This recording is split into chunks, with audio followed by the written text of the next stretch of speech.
নির্বাচনে অংশ নিতে পারবে না।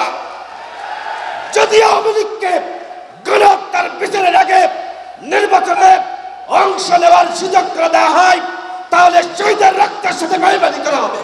আমরা দেখতে পাচ্ছি এখনো পর্যন্ত আওয়ামী পান্ডাদেরকে গ্রেপ্তার করা হচ্ছে না।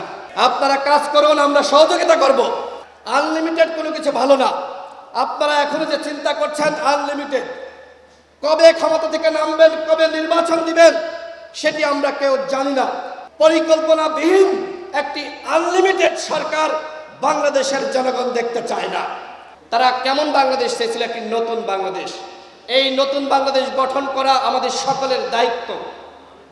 শুধুমাত্র একটি দল ক্ষমতা থেকে চলে গিয়েছে, সামনে আরেকটি দল ক্ষমতায় আসলেই সিস্টেমের পরিবর্তন হবে না। সিস্টেমের পরিবর্তন করার জন্য এই অন্তর্বর্তীকালীন সরকারকে কাজ করতে হবে।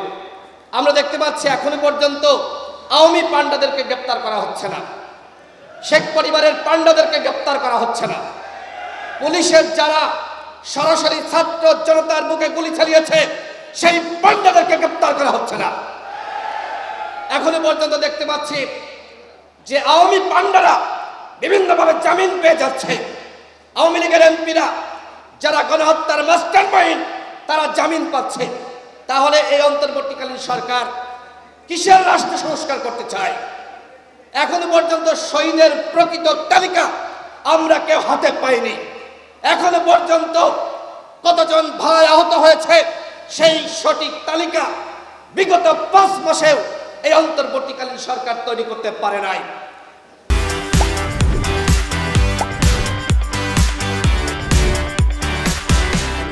এখনো পর্যন্ত আপনারা দেখতে পাচ্ছেন জনগণ বাজারে গেলে অনেক অসহায় মানুষ, গরিব মানুষ, তারা চিৎকার করছে।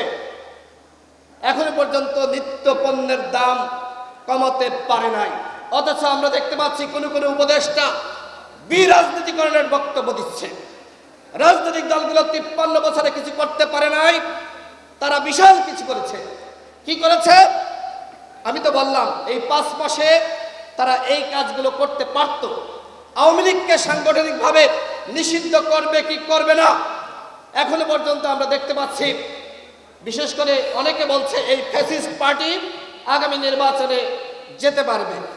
গণহত্যার বিচারের আগে এই আওয়ামী লীগ নির্বাচনে অংশ নিতে পারবে না।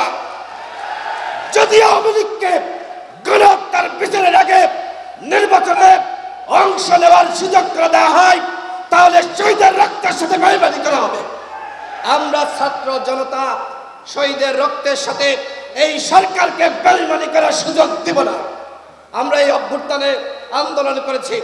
প্রয়োজনে যদি রাষ্ট্র সংস্কারের জন্য, এবং এই সরকার এখন আওয়ামী লীগকে বিভিন্নভাবে সুযোগ দিচ্ছে। দেখেন, সচিবালয়ে আওয়ামী লীগের প্রেতাত্মার আরো বেশি প্রমোশন পাচ্ছে, পুলিশে প্রমোশন পাচ্ছে। ডিসিএসপি নিয়োগকে কেন্দ্র করে আপনারা দেখেছেন কি কেলেঙ্কারি। প্রত্যেকটা জায়গায় আওয়ামী লীগের পুনর্বাসন করা হচ্ছে। এর নাম কি রাষ্ট্র সংস্কার? এর নাম রাষ্ট্র সংস্কার হতে পারে না। আমরা রাজনৈতিক দলগুলো আমরা রাষ্ট্র সংস্কার চাই। এই সরকারকে আমরা সহযোগিতা করছি। আমরা কেউ বলছি না ডক্টর ইউনূসের পদত্যাগ চাই। আমরা তাদের ভুলগুলো নিয়ে সমালোচনা করছি এই কারণে, যাতে করে তারা তাদের ভুলগুলো শুধরে তারা সঠিক পথে রাষ্ট্র সংস্কার করতে পারে। কিন্তু রাষ্ট্র সংস্কারের নামে যদি আপনারা মনে করেন আরেকটি 1-11 তৈরি করবেন, আপনারা আরেকটি দল গঠন করে আগামীতে আবার আপনারা ক্ষমতায় আসার পায়তারা করবেন, সেটি কিন্তু বাংলাদেশের জনগণ মেনে নেবে না। আপনারা কাজ করুন, আমরা সহযোগিতা করব। কিন্তু এই যে দলগুলোর সাথে 3-4টি সংলাপ করলেন, সেই সংলাপের অর্জনটা কি আমি জানতে চাই। কি অর্জন আমাদের হয়েছে?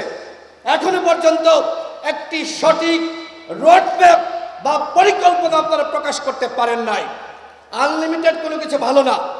আপনারা এখনো যে চিন্তা করছেন আনলিমিটেড, কবে ক্ষমতা থেকে নামবেন, কবে নির্বাচন দিবেন, সেটি আমরা কেউ জানি না।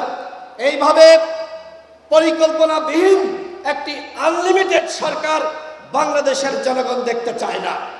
আমরা চাই আপনারা দ্রুত সময়ের মধ্যে আপনারা কি করতে চান এবং বিগত 5 মাসে কি করেছেন তার একটি পরিকল্পনা প্রকাশ করবেন এবং দলগুলোর যে চাপা একটি রোডম্যাপ প্রকাশ করবেন। এতে করে রাজনৈতিক দলগুলোর সংশয় এবং সন্দেহ আপনাদের উপর যে তৈরি হয়েছে সেটি কমবে।